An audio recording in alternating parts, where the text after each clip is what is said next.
안녕하세요. 또 재밌는 신학 이야기 인바이블 조직신학 시간이 돌아왔습니다. 오늘은 33번째 시간입니다. 오늘 공부할 내용은 예수 그리스도의 속죄에 대해서 좀 더 공부합니다. 우리 지난주에도 예수님의 속죄에 대해서 공부했습니다. 그때는 예수님의 속죄가 과연 필요한가? 그 예수님의 속죄의 성질은 무엇일까?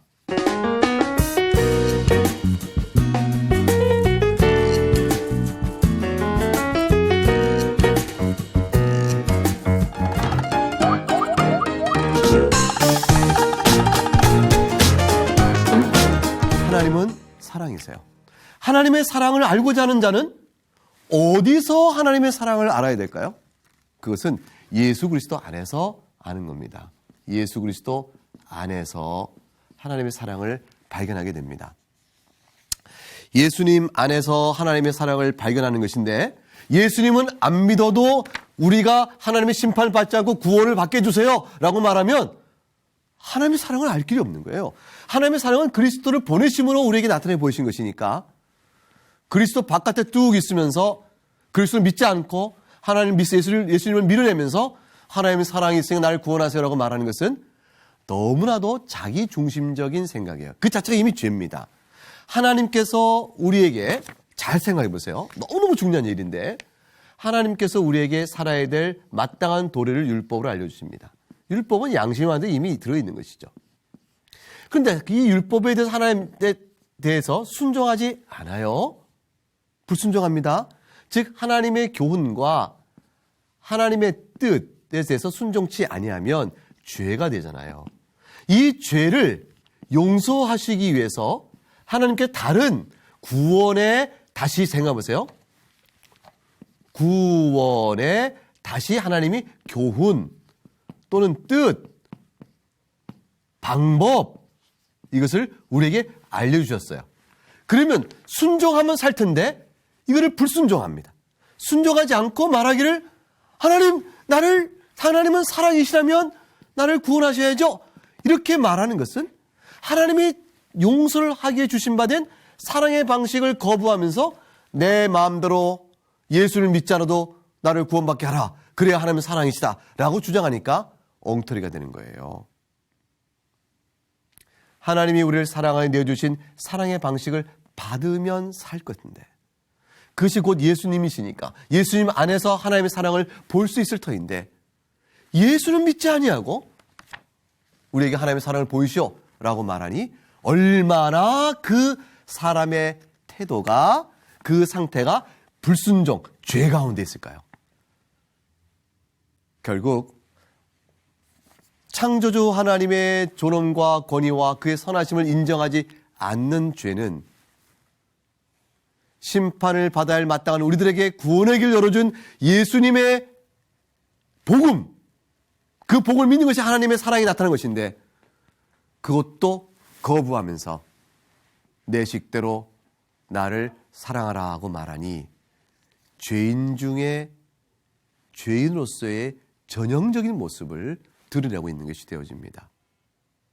자, 하나님은 거룩하고 공의로운 분이십니다. 심판하십니다. 그러나 사랑이시기 때문에 우리에게 예수 그리스도 안에서 구원의 길을 열어주셨습니다. 이 길 외에 우리가 구원받을 다른 길은 없습니다. 이 일을 위하여 예수님께서는 이 땅에 오셔서 순종을 하셨는데, 그 순종은 고난의 순종이요 하나님 율법의 의의 순종이었습니다. 율법의 의의 순종. 고난의 순종을 우리가 특별히 신학적으로 수동적 순종 이렇게 얘기했고, 고난의 의의 순종을 우리가 신학적으로 능동적 순종 이렇게 얘기를 했습니다. 다 그리스도께서 자원하여 행하시는 순종이지만 성격상 고난은 따른 건 수동이요, 율법의 의를 성취해서 능동 순종이라 그러신 거죠. 예수님이 율법의 의를 왜 행하세요? 예수님이 우리와 동일시 되어져서 아담과 똑같은 상태에 들어가신 거예요. 이렇게 본인은 하나님이시지만 아담과 똑같은 상태에 들어가셔서 내가 율법을 지켜야 할 의무가 있습니다라는 처지로 자신이 받으셔서 우리가 똑같은 처지가 되셔서 율법의 순종에 대한 의무를 짊어지시고 그것을 능동적으로 행하여 이루어내신 것입니다. 그러면 어떤 우리에게 기쁨이 있나 생각을 해보죠. 자, 이 내용은 사실 지난 시간에 공부한 내용의 복습이면서 오늘 공부할 내용으로 이어져 갑니다. 오늘 공부할 내용은 그렇게 되면 예수님의 속죄는 어떠한 효과를 우리에게 주나요? 어떤 효과를 주나요? 이 부분을 얘기할 것이고요. 그럼 예수님의 속죄는 누구를 대상으로 한 것인가요? 누구를 대상으로? 예수 그리스도의 속죄의 효과. 예수님은 우리의 죄를 대신 짊어지시고 죄값을 치르셨는데 그것을 통해서 나타난 효과 또는 그걸 통해서 이루고자 하는 목적, 그런 것들은 무엇이 있을까? 이것을 생각해 볼 때 우리가 이렇게 생각해 보죠. 첫째, 하나님께서 예수님의 속죄를 그 뜻에 따라 이루도록 하셨을 때 하나님께서는 우리에게 나타내 보이신 어떤 계시가 있어요. 다시 말하면 우리로 하여금 예수님의 속죄 사역을 통해서 하고 알도록 하시는 내용이 있습니다. 그것은 뭘까요? 하나님께서 사랑하신다는 것이죠. 누구를? 하나님께서 택하신 백성을 사랑하신다. 그것을 나타내 보여주셨어요. 그래서 우리는 예수 그리스도의 속죄를 통해서 하나님은 사랑이시고 누구를? 택하신 백성을 사랑하시는구나 하는 사실을 알게 되음으로 인해서 하나님은 자신의 뜻, 곧 택하신 자기 백성을 구원하고자 하는 뜻을 속죄를 통해서 이루어 가십니다. 이것이 예수님의 속죄를 통해 나타나는 효과요 또는 목적이요 이렇게 될 수 있죠. 그 목적을 이루신 것이 바로 효과니까, 효과는 목적의 성취니까 결국은 목적이 어떤 효과라고 말씀할 수 있습니다. 그런데 이런 일이 이루어짐으로 인해서 예수님께서는 어떠한 효과를 얻게 되실까? 죄인된 우리에게 주는 효과는 말할 것 없어요. 그건 이제 말씀드릴 텐데, 먼저 예수님의 속죄로 인해서 우리에게 미쳐진 효과보다 먼저 예수님이 자신에게 예수님 속죄 사역을 통해서 예수님에게 얻으신 것, 예수님이 얻으신 것은 무엇일까? 속죄 사역은 예수님께서 우리를 위하여 죽으신 전적인 희생 사역이지만 그 희생 사역을 성취하심으로 인해서 예수님에게 주어지는 효과가 있어요.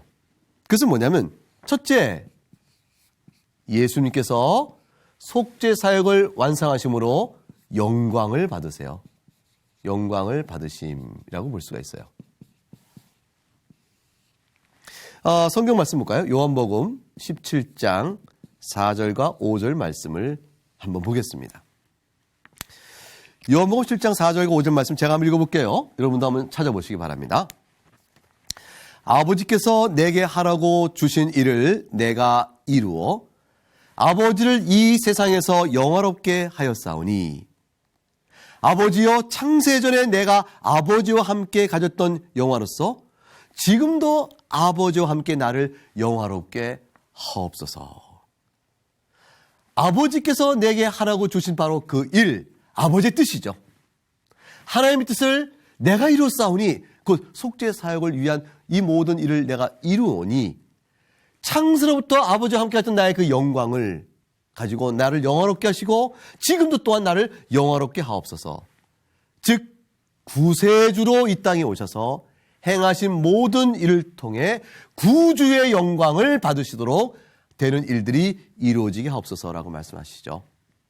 예수님께서 이루신 고난의 사역, 또 속죄 사역, 그 능동적 순종, 그 모든 것을 통해서 주님은 영광을 받으십니다. 우리의 구주이십니다 라는 영광을 받으시는 것이죠. 영광을 받으신 그 주님께서는 이제 구주가 되심으로 인해서 우리의 구주이신 주님께서는 자신의 백성들에게 많은 선물을 나눠주십니다. 영적 선물이죠. 많은 선물을 우리에게 구주로서 나눠주세요. 구원의 은사죠. 구원을 말미암아 구원받은 자가 누릴 수 있는 은택들, 그런 것들 나눠주신다는 말씀이죠. 신약성경 예배소서 4장 7절과 8절에 우리 각 사람에게 그리스도의 선물의 은혜를 분량대로 주셨나니 그러므로 이르기를 그가 위로 올라가실 때 사로잡혔던 자들을 사로잡으시고 사람들에게 선물을 주셨다 하였도다. 그리스도께서 높아지심으로 인해서 자신에 속한 자들에게 구원의 은택들을 나누어 주십니다. 구원의 은택들을 나눠 주심과 동시에 구원의 은택들을 나누는 동시에 그것은 우리로 하여금 또 다른 보혜사 성령을 선물로 주시는 일을 주께서 또 행하시죠. 또 다른 보혜사 성령을 우리에게 보내주십니다.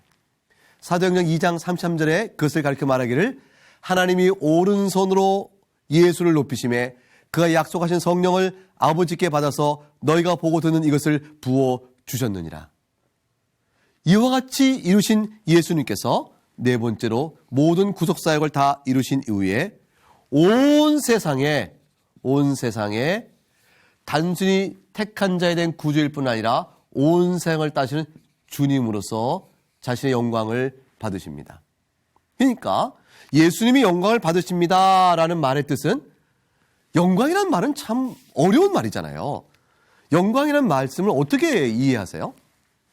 좋을 때, 자랑스러울 때, 그래도 기쁠 때 그게 영광스럽다 이렇게 말하는데, 영광이라는 것은 그분이 합당히 받아야 될 모든 찬미를 받으시는 게 영광이에요. 그러니까 올림픽 금메달리스트가 금메달 받기 위해서 1등 단상에 딱 올라왔을 때 금메달 주어지고 박수가 딱 쳐지게 되죠. 그 모든 순간에 바로 영광을 받습니다. 무슨 말이죠? 당신은 1등입니다. 당신은 챔피언입니다. 당신은 금메달 받게 합당한 사람입니다. 라고 그의 모든 행한 것을 인정해 주는 일이 벌어질 때 영광이 이루어지는 것이에요. 예수 그리스도께서 영광을 받으신다. 그 말은 뭐냐면 과연 아버지의 뜻을 이루셨습니다. 라고 그분에게 합당한 가치를, 존귀를 돌려드리는 것이요. 그분은 바로 우리의 구주이십니다. 라고 구주의 영광을 돌려드리는 것이요. 당신에게서만 성령을 우리에게 보내시니 우리가 그로 인해 살겠습니다. 라고 말씀하면서 온 세상의 참된 주인으로서 인정해드리는 것이죠. 우리가 인정한다는 것은 우리 인정 때문에 그분이 그렇게 된다는 것이 아니에요. 물론 아시죠? 이미 그러신 분임을 우리가 알고 찬미를 보내드릴 때 이 모든 것들은 그리스도에서 영광을 받으신 일이 되어집니다. 히브리서 2장 6절과 9절에 그러나 누구인가가 어디에서 증언하여 이르되 사람이 무엇이기에 주께서 그를 생각하시며 인자가 무엇이기에 주께서 그를 돌보시냐이까. 그를 잠시 동안 천사보다 못하게 하시며 영광과 존귀로 관을 씌우시며 만물을 그 발 아래에 복종하게 하셨느니라 하였으니 만물로 그에게 복종하게 하셨은즉 복종하지 않은 것이 하나도 없어야 하겠으나 지금 우리 만물이 아직 그에게 복종하고 있지 않는 것을 보지 못하고 복종하고 있는 것을 보지 못하고 오직 우리가 천사들보다 잠시 동안 못하게 하심을 입은 자 곧 죽음의 고난을 받으심으로 말미암아 영광과 존귀로 관을 씌우신 예수를 보니, 자 보세요. 죽음의 고난을 받으심으로 말미암아, 죽음의 고난 속죄죠. 그것을 받으심으로 말미암아 이제 영광과 존귀로 관을 씌우신 예수를 보니 이를 행하심은 하나님의 은혜로 말미암아 모든 사람을 위하여 죽음을 맛보시게 하심이라. 구주가 되신 것이죠. 그리고 온 세상을 그 발 아래 두셨다. 아직은 나타나지 않았으나 그리하셨다. 주님이시다. 그 모든 것이 바로 그를 영화롭게 하기 위함이라. 이렇게 되어 있습니다. 속죄의 사역은 하나님의 사랑을 우리에게 나타내 보이시고 예수님 자신에게 있어서, 우리의 구주이신 예수님 자신에게 있어서의 영광을 나타내 보이는 일이 되어집니다. 그런데 이 예수님의 속죄 사역은 세 번째는 우리하고는, 첫 번째, 두 번째, 그럼 세 번째, 죄인인 우리들하고는 어떨까요? 죄인에게는 예수님을 믿는 자에게, 예수님을 신앙하는 자에게 어떠한 효과가 주어질까요? 예수의 속죄로 말미암아 우리에게 주어지는 은택들, 그것은 첫째는 무엇보다 구원이죠. 구원입니다. 다시 말하면 사망에서 생명으로 옮겨가게 되옵니다. 마귀의 죄의 종에서 의의 종으로 옮겨가게 된 것입니다. 이와 같은 구원이 우리 안에서 예수의 속죄로 말미암아 주어지게 되어지죠. 죄값이 치러진 것입니다. 죄값이. 자, 그런데 이것은 구원을 좀 더 구체적으로 보게 되면 그 내용은 뭘까요? 사죄, 즉 죄값이 치러졌다. 사죄가 이루어지고요.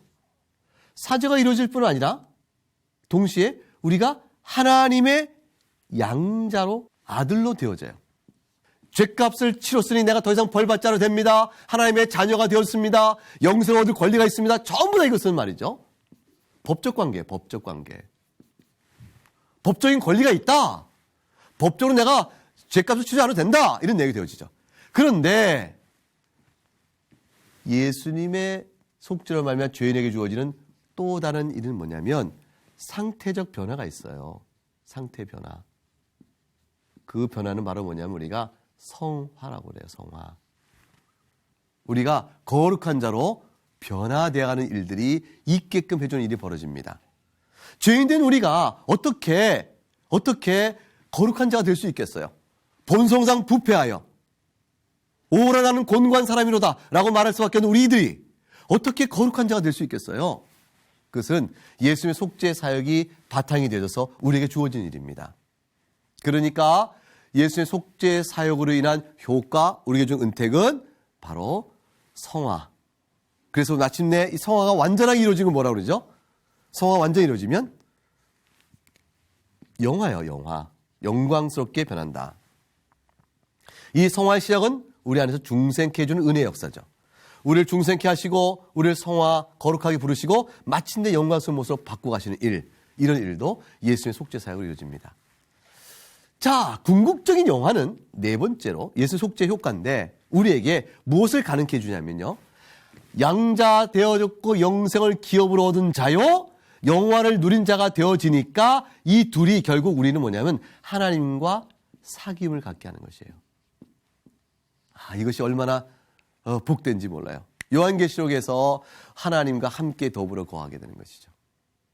계시록 21장, 22장 나오는 내용 속을 생각해 보세요. 하나님과의 영원한 사귐, 기쁨, 교통. 그것이 새하늘과 새 땅 속의 우리의 행복인데 그것이 우리에게 주어지게 되는 것입니다.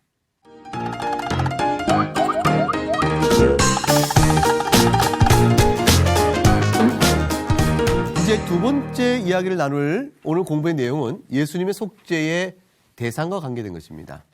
이 말은 다시 말하면 속죄의 범위와 같은 문제입니다. 속죄의 범위, 무슨 뜻일까? 자, 한번 생각해 보세요. 예수님의 속죄는 여러분 생각 어떠세요? 이 세상의 모든 사람을 구원하기에 속죄가 충분한 효력이 또는 가치가 있다에 대해서 어떻게 생각하죠? OX? 모든 사람을 구원하기에 충분한 효력과 가치가 있다. 여기에 대해서 여러분 생각은 어떻죠? 네, 맞습니다. 동그라미입니다. 그런데 1, 2, 근데 생각해 보십시다. 예수님이 그렇게 십자가에 죽으시는 고난의 속죄 사역은 모든 사람을 구원하기에 충분한 효력과 가치가 있지만 실제로 모든 사람이 그 구원을 받지는 않는다에 대해서 어떻게 생각하시죠? 그렇죠? 예, 맞습니다. 다시 말하면 예수님의 속죄가 모든 사람에게 적용되는 것은 아니죠. 적용되는 것은 아니다가 됩니다. 이게 맞습니다. 그리고 예수님의 죽으심은 충분한 효력과 가치가 있지만 그러나 예수님의 속죄가 모든 사람에게 적용되는 것은 아닙니다. 그러면 누구에게 적용될까요? 세 번째, 누구에게 적용될까요? 그것은 회개하는 사람에게 적용됩니다. 회개하고 예수 그리스도를 믿는 사람에게만 적용이 됩니다. 이건 우리가 알고 있어요. 속죄는 누구에게 주어지나요? 회개하고 예수를 믿는 사람에게 적용이 되어집니다. 자, 그렇다면 속죄의 대상이 누구냐라고 물을 때 이렇게 적용적인 측면에서 보게 되면 회개하고 예수를 믿는 사람이라고 얘기할 수가 있겠습니다. 근데 방향을 바꿔서 예수님이 십자가에 죽으실 때 속죄의 죽음을 죽으실 때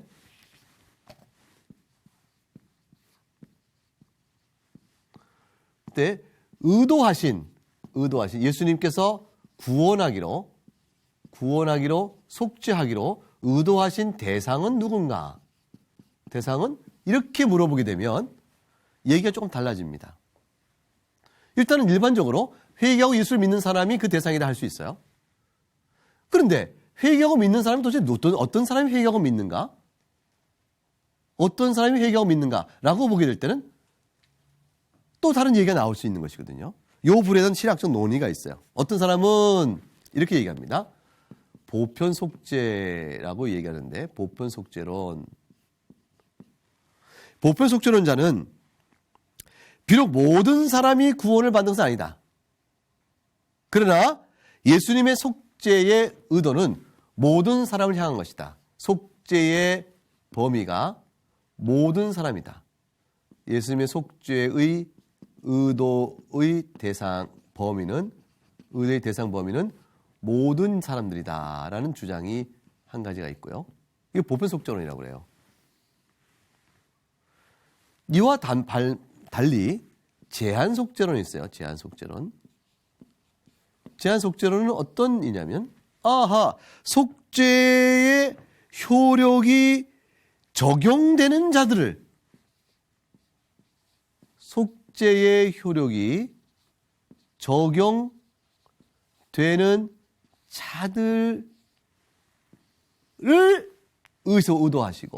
그를 의도하시고 예수님이 죽으셨다. 이런 주장이 바로 제한 속죄입니다.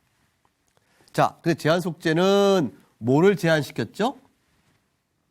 예수님의 충분한 효력, 그건 아니고요. 속죄의 효력이 적용되어지는데 속죄 효력이 모든 사람에 적용되지는 않는 건 아니겠어요? 그러니까 속죄 효력이 적용되는 사람들을 대상으로 의도하신 속죄다. 이렇게 설명하는 것이 제한 속죄. 보편 속죄는 속죄의 의도의 대상 범위가 모든 사람이다. 모든 사람이 다 충분한 효력 가치가 있으니까 모든 사람에게 대상으로 한 것이다. 이런 식의 주장이 나올 수 있겠죠. 이 두 가지 주장이 나와집니다. 이 보편 속죄론의 주장은 감리교 일반의 주장이라고 볼 수가 있고요. 대표적으로 신학적으로. 그다음에 제한 속죄론은 장로교의 주장이라고 볼 수가 있습니다. 저는 지금 장로교 목사니까 저는 성경적으로 제한 속죄론이 더 타당하다고 생각합니다. 지금부터 설명을 좀 드릴 것은 성경 구절을 보면서 각각의 성경 구절을 어떻게 하면 좋을까라는 것을 생각해 보는 것이에요. 보편 속죄론을 믿는 분들도 성경은 보편 속죄론을 주장한다라고 생각할 겁니다. 그리고 제한 속죄를 믿는 사람들도 성경은 제한 속죄를 주장한다라고 가르친다고 생각을 하죠. 그러므로 인해서 각각의 이해 차이고 신학적 차이가 있습니다. 그런데 오늘 여러분에게 소개해 드릴 것은 결국 이와 같은 입장 차이가 있지만 성경을 통해서 각각의 어떻게 이해해야 될 것인가 라는 질문을 갖고 성경을 보는데 그럴 때에 제한 속죄론이 더 타당성이 있다라는 이제 장로교 목사로서의 주장을 좀 소개해 드리도록 하겠습니다. 들어보시고 성경 말씀의 뜻을 잘 살펴보시기 바랍니다. 첫째는 우선 이것이 있어요. 예수님께서 속죄의 의도가 보편 속죄라면 죽으실 때 이 세상의 모든 죄인을 위하여 내가 이 피를 흘리노라. 아니, 그 효력과 가치는 모든 사람을 구원하기 충분하세요. 그런데 무슨 예수님께서 내가 모든 사람을 위해 죽노라 이렇게 해서 그들을 위해 다 구원하시고자 피를 흘리셨는데, 근데 실제로 모든 사람이 다 구원받지 못한다는 것은 누구나 다 알거든요. 그러면 나오는 질문은 뭐냐면, 아니 그러면 왜 예수님은 모든 죄인을 위하여 구원하기로 피를 흘리셨는데 왜 모든 사람이 다 구원을 못 받는 거야?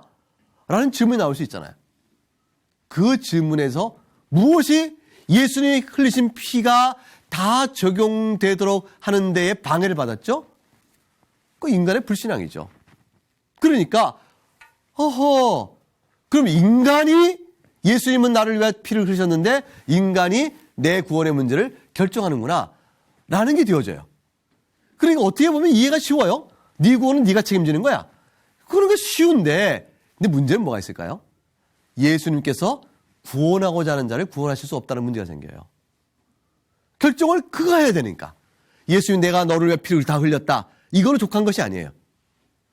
내가 너를 위해 피를 했는데 네가 안 믿으면 나는 어떡하냐. 내가 너를 위해 구원하고자 속죄의 피를 흘렸어도 내 의도에도 불구하고 너가 안 믿으니 나는 할 수 없구나. 이런 결과가 되어지니까 구원의 좌절, 구원의 실행이 결국 인간 손에 넘어가게 됩니다. 주도권이 인간에게 넘어가는 것이죠. 그런 부분에서 신학적으로 문제가 있다라는 생각을 갖게 되는 것이죠. 요한복음 10장 11절 15절 한번 볼까요? 나는 선한 목자라. 선한 목자는 양들을 위하여 목숨을 버리거니와 아버지께서 나를 아시고 내가 아버지를 아는 것 같이 나는 양을 위하여 목숨을 버리노라. 나는 선한 목자라. 내가 양을 위하여 목숨을 버린다. 양은 도대체 누굴까? 목숨을 버리고자 하셨던 양은 누굴까? 아버지께서 나를 아시고 또 내가 아버지를 아는 것 같이 나는 양을 위하여 목숨을 버리노라. 이 양들이 목자의 음성을 듣고 안다. 목자는 자기 양을 안다. 라고 말씀하시므로 이미 목숨을 버릴 양들이 누군지를 이미 아신다고 요한복음 10장에서 말씀하지 않으시는가. 예수님은 십자가에 죽으실 때 자신이 누구를 위하여 이 피를 흘리시는가 속죄의 의도가 있으셨다고 볼 수가 있습니다. 이와 같은 일은 중보사역의 대상과도 일치가 돼요. 예수님께서 요한복음 17장 9절에 이렇게 말씀하세요. 내가 그들을 위하여 비옵나니 내가 비옵는 것은 세상을 위함이 아니요 내게 주신 자들을 위함이니이다. 그들은 아버지 것이로다 그랬어요. 내가 그들을 위해 빕니다 라고 말을 했는데 이 비는 자들은 세상을 위한 것이 아니라 아버지께서 내게 주신 자를 위함이다 라고 했어요. 중보의 대상이 정해져 있죠. 중보의 대상이 한정되어 있는 것과 마찬가지로 속죄의 대상도 한정되어 있다고 봐야 되지 않겠느냐. 이런 생각들이 결국 제한속죄론을 지지하게 되는 이해가 되어집니다. 중요한 것은 믿는 자가, 회개하고 믿는 자가 결국 그리스도의 구원사역을 적용받는데 제한속죄론자의 생각하는 중요한 신학 초점은 이 회개와 신앙도 하나님의 은혜로 주시는 것이다 라는 이 사실이죠. 여러분이 회개하고 예수를 믿으셨죠? 여러분 스스로 믿으셨나요? 하나님의 은혜로 믿게 됐나요? 하나님의 은혜를 믿게 됐다면, 여러분 스스로가 하나님의 은혜를 믿게 됐다면 믿음 자체도 선물인 걸 알게 되죠. 결국 누구에게 이 선물을 주셨을까요? 하나님 택하신 자죠. 이 택하신 자들은 누굴까요? 예수 그리스도의 속죄의 은혜를 입는 자죠. 그렇게 되니까 하나님이 택정하신 자, 그들에게 믿음의 은혜를 주시고 예수님께서 바로 그 믿음의 은혜를 받은 자들을 위하여 죽으신 것이고, 이렇게 되어진 것이 전체적인 성경의 뜻이라 볼 수가 있습니다. 그건 제한속죄의 설명은 그렇게 이어져 갑니다. 그런데 보편속죄론을 주장하는 사람의 반론은 이런 게 있죠. 그런데 성경을 보게 되니까 그런데 디도서 2장 11절과 14절을 봐. 성경을 볼까요? 디도서 2장 11절과 14절 말씀 이렇게 보게 되니까 어떤 말씀이 나오냐면 모든 사람에게 구원을 주시는 하나님의 은혜가 나타났다. 우리를 양육하시되 경건하지 않은 것과 이 세상 정욕을 다 버리고 신중함과 의로움과 경건함으로 이 세상에 살고 복스러운 소망과 우리의 크신 하나님 구주 예수 그리스도의 영광이 나타나심을 기다리게 하셨으니 그가 우리를 대신하여 자신을 주심은 모든 불법에서 우리를 속량하시고 우리를 깨끗하게 하사 선한 일을 열심히 하는 자기 백성 되게 하려 하심이라. 모든 사람에게 구원을 주는 하나님이 나타났다고 말씀하지 않았느냐? 맞아요. 모든 사람에게 구원을 주는 하나님의 은혜가 나타났어요. 그런데 그것이 실제로 모든 사람이 구원받는 건 아니죠? 여기서 모든 사람에게 구원을 주시는 하나님의 은혜가 나타났다는 말씀의 뜻은 모든 부류의 사람들에게요. 한국인들에게도, 저 아프리카에 있는 사람들에게도, 부자에게도, 가난한 자에게도, 여자에게도, 남자에게도, 주인에게도, 종에게도, 모든 사람들에게 구원의 은혜가 나타났으니 그 모든 사람 가운데 있었던 저도 주님이 나를 위해 죽으셨구나 라고 나올 수 있게 된 것이에요. 원래부터 우리가 하나님의 택감 받은 자, 하나님께서 믿음을 주신 자, 이게 표시로 구분되는 것이 아니거든요. 그래서 대상의 보편적인 설명을 통해서, 대상이 모두란 말을 통해서 그 중에 택함 받은 사람들도 믿고 나오게 될 수가 있는 것이에요. 표현은 보편적이지만 그러나 실제로는 하나님이 택한 자요, 실제로는 그들을 향하여 그리스도께서 죽으신 것이요, 또 그럼으로 인해서 그들에게 믿음을 주신 것이요, 그래서 구원을 받게 되는 것이라 이렇게 볼 수가 있습니다. 마지막으로 사실 잠깐만 언급하면, 그런데 제한속죄라면 결국 예수님이 피 흘리신 자가 하나님이 택하신 백성으로 이렇게 제한된다면 우리가 예수님 믿으면 구원받아요 이런 말을 누구에게나 전할 수 있겠냐? 그 속이는 거 아니야? 실제로는 제한됐는데 이런 의문을 가질 수가 있습니다. 그런데 사실 그것은 우리가 생각할 문제가 아니에요. 하나님께서는 보편적으로 명령을 주셨어요. 믿으라! 그리고 회개하라. 이건 누구에게나 준 하나님의 교훈이에요. 믿으라! 믿으라! 예수를 믿으라. 하나님의 교훈. 이 교훈에 순종하면 산다. 이것은 주어진 하나님의 교훈이요, 약속이에요. 약속. 이 약속을 여러분도 믿고 저도 믿고 그래서 이게 온 것입니다. 그런데 믿고 난 다음에 알고 보니까 이 약속을 믿게끔 해주시는 것이 내가 믿은 것이 아니라 하나님의 은혜를 믿었어. 그걸 알게 되는 순간에 하나님께서 누구든지 믿으면 구원을 받는다 라는 말씀을 안 주셨다면, 애초부터 내가 그 보편적인 교훈과 약속을 우리를 향해 주지 않았다면 우리가 믿을 수가 없었잖아요. 그러니까 누구든지 믿으라는 하나님의 구원의 약속과 실제로 믿게 되는 비밀한 하나님의 역사를 우리가 조화시킬 수는 없어요. 중요한 것은 하나님은 그의 약속대로 회개하고 믿는 자는 반드시 구원하신다는 것입니다. 여러분과 제가 그렇게 구원을 받은 자들이에요. 예수님께서 하나님이 주신 자기 백성, 택하신 백성을 위해서 피 흘려 죽으시면서 너를 위한 내 피를 흘린다. 그리고 믿는 자에게, 은혜를 주셔서 믿는 자에게 약속대로 구원을 주셔서 오늘 여러분과 제가 하나님의 자녀로 주 앞에 나와 있는 것입니다. 이 기쁘신 은혜를 감사하며 찬미하는 모든 귀한 믿음의 백성들이 되어야겠습니다. 오늘 여기까지 하겠습니다. 주님께서 감사합니다.